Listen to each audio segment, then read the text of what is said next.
الله أكبر الله أكبر أشهد أن لا إله إلا الله أشهد أن محمدا رسول الله حي على الصلاة حي على الفلاح قد قامت الصلاة قد قامت الصلاة الله أكبر الله أكبر لا إله إلا الله لا إله إلا الله وسيدنا محمد رسول الله صلى الله عليه وسلم قامها الله وأدامها ما دامت السماء والأرض جعلها من صالح أهلها استووا واعتدلوا سووا صفوفكم فإن تسوية الصفوف من إقامة الصلاة صلوا صلاة مودع يرحمنا يرحمكم الله إلهي أنت وصلي ورضاك صلي على الله أكبر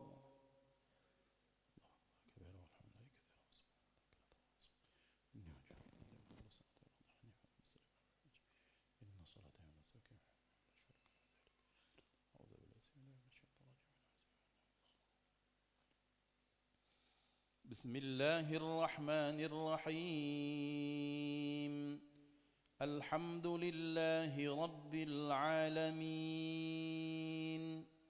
الرحمن الرحيم مالك يوم الدين إياك نعبد وإياك نستعين اهدنا الصراط المستقيم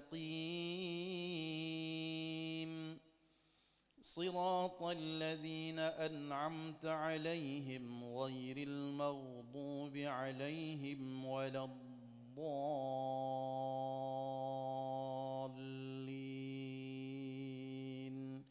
آمين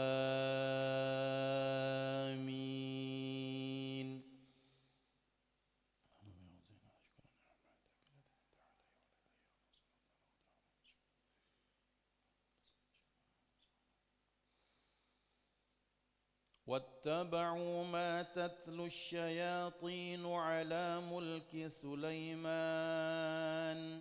وما كفر سليمان ولكن الشياطين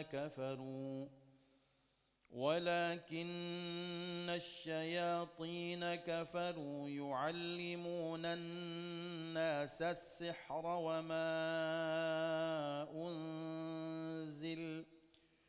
وما أنزل على الملكين ببابل هاروت وماروت وما يعلمان من أحد حتى يقولا إنما نحن فتنة فلا تكفر فيتعلمون منهما ما يفرقون به بين المرء وزوجه وما هم بضارين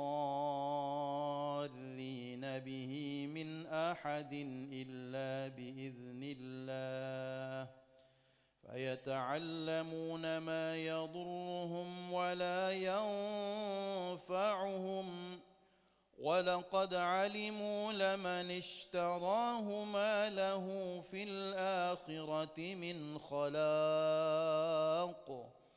ولبئس ما شروا به أنفسهم لو كانوا يعلمون ولو أنهم آمنوا واتقوا لمثوبة من عند الله خير لو كانوا يعلمون يا أيها الذين آمنوا لا تقولوا راعنا وقولوا انظرنا واسمعوا وللكافرين عذاب أليم ما يود الذين كفروا من أهل الكتاب ولا المشركين أن ينزل عليكم من خير من ربكم والله يختص برحمته من يشاء والله ذو الفضل العظيم الله أكبر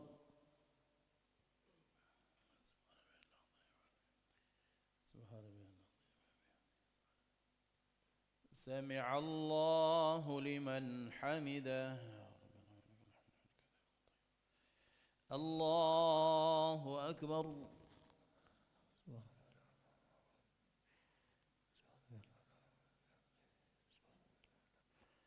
الله أكبر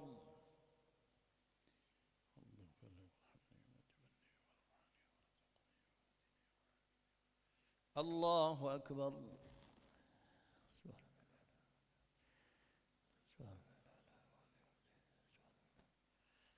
الله أكبر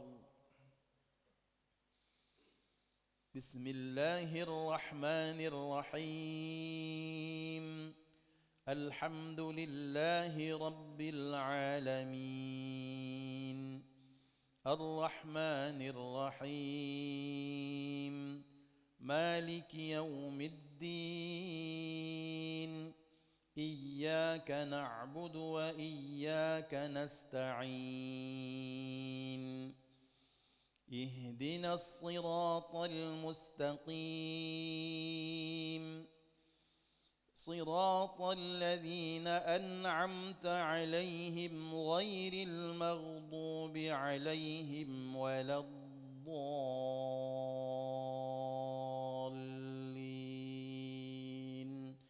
آمين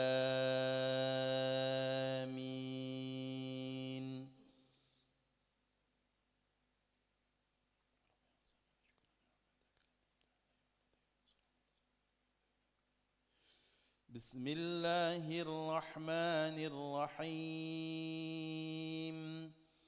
إنا أنزلناه في ليلة القدر وما أدراك ما ليلة القدر ليلة القدر خير من 1000 شهر تنزل الملائكة والروح فيها بإذن ربهم من كل أمر سلام هي حتى مطلع الفجر الله أكبر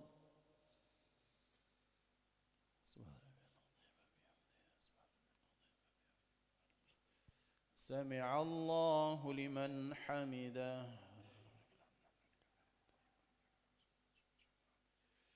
اللهم اهدنا فيمن هديت وعافنا فيمن عافيت وتولنا فيمن توليت وبارك لنا فيما أعطيت وقنا برحمتك شر ما قضيت فإنك تقضي ولا يقضى عليك وإنه لا يذل من واليت ولا يعز استغفرك اللهم وصلى الله على سيدنا محمد النبي الأمي وعلى آله وصحبه وبارك وسلم الله أكبر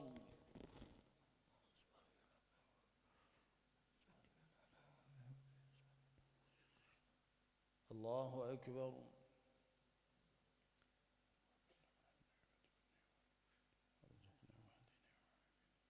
الله أكبر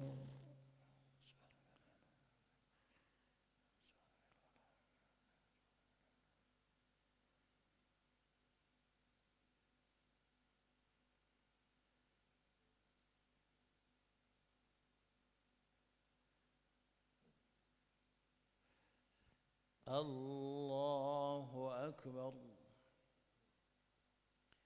التحيات المباركات الصلوات الطيبات. السلام عليك أيها النبي ورحمة الله وبركاته. السلام علينا وعلى عباد الله الصالحين. أشهد أن لا إله إلا الله وأشهد أن محمدا رسول الله. اللهم صل على سيدنا محمد وعلى آل سيدنا محمد كما صليت على سيدنا إبراهيم وعلى سيدنا وبارك على سيدنا محمد وعلى آل سيدنا محمد كما باركت على سيدنا إبراهيم وعلى سيدنا إبراهيم وفي العالمين إنك حميد مجيد. اللهم أنا أعوذ بك من عذاب القبر وعذاب جهنم وأعوذ بك من فتنة الحمام وأعوذ بك من شر الناس يا مثبت القلوب والأبصار ثبت قلبي على دينك. السلام عليكم ورحمة الله. السلام عليكم ورحمة الله. أشهد أن لا إله إلا الله أشهد أن لا إله إلا الله أشهد أن لا إله إلا الله أشهد أن محمدا وعلى آله وصحبه أشهد أن لا إله إلا الله أشهد أن محمدا أستغفر الله العظيم الذي لا إله إلا هو الحي القيوم وأتوب إليه. أستغفر الله العظيم الذي لا إله إلا هو الحي القيوم وأتوب إليه. أستغفر الله العظيم الذي لا إله إلا هو الحي القيوم وأتوب إليه. لا إله إلا الله وحده لا شريك له له الملك وله الحمد يحيي ويميت وهو على كل شيء قدير. لا إله إلا الله وحده لا شريك له له الملك وله الحمد يحيي ويميت وهو على كل شيء قدير. لا إله إلا الله وحده لا شريك له له الملك وله الحمد يحيي ويميت وهو على كل شيء قدير. لا إله إلا الله وحده لا شريك له له الملك وله الحمد يحيي ويميت وهو على كل شيء قدير. لا إله إلا الله وحده لا شريك له له الملك وله الحمد يحيي ويميت وهو على كل شيء قدير. لا إله إلا الله وحده لا شريك له له الملك وله الحمد يحيي ويميت وهو على كل شيء قدير. لا إله إلا الله وحده لا شريك له له الملك وله الحمد يحيي ويميت وهو على كل شيء قدير. لا إله إلا الله وحده لا شريك له له الملك وله الحمد يحيي ويميت وهو على كل شيء قدير. لا إله إلا الله وحده لا شريك له له الملك وله الحمد يحيي ويميت وهو على كل شيء قدير. لا إله إلا الله وحده لا شريك له له الملك وله الحمد يحيي ويميت وهو على كل شيء قدير وإليه النشور. اللهم أجرنا من النار اللهم أجرنا من النار اللهم أجرنا من النار اللهم أجرنا من النار اللهم أجرنا من النار اللهم أجرنا من النار اللهم أجرنا من النار السالمين. اللهم أنت السلام ومنك السلام وإليك يعود السلام. وحينا ربنا بالسلام وأدخلنا الجنة دار السلام. تباركت ربنا وتعاليت يا ذا الجلال والإكرام. أعوذ بالله من الشيطان الرجيم. بسم الله الرحمن الرحيم. الحمد لله رب العالمين الرحمن الرحيم مالك يوم الدين. إياك نعبد وإياك نستعين. اهدنا الصراط المستقيم صراط الذين أنعمت عليهم غير المغضوب عليهم ولا الضالين آمين. وإلهكم إله واحد لا إله إلا هو الرحمن الرحيم. الله لا إله إلا هو الحي القيوم لا تأخذه سنة ولا نوم له ما في السماوات وما في الأرض. من ذا الذي يشفع عنده إلا بإذنه يعلم ما بين أيديهم وما خلفهم ولا يحيطون بشيء من علمه إلا بما شاء. وسع كرسيه السماوات والأرض ولا يؤوده حفظهما وهو العلي العظيم. لله ما في السماوات وما في الأرض وإن تبدوا ما في أنفسكم أو تخفوه يحاسبكم به الله فيغفر لمن يشاء ويعذب من يشاء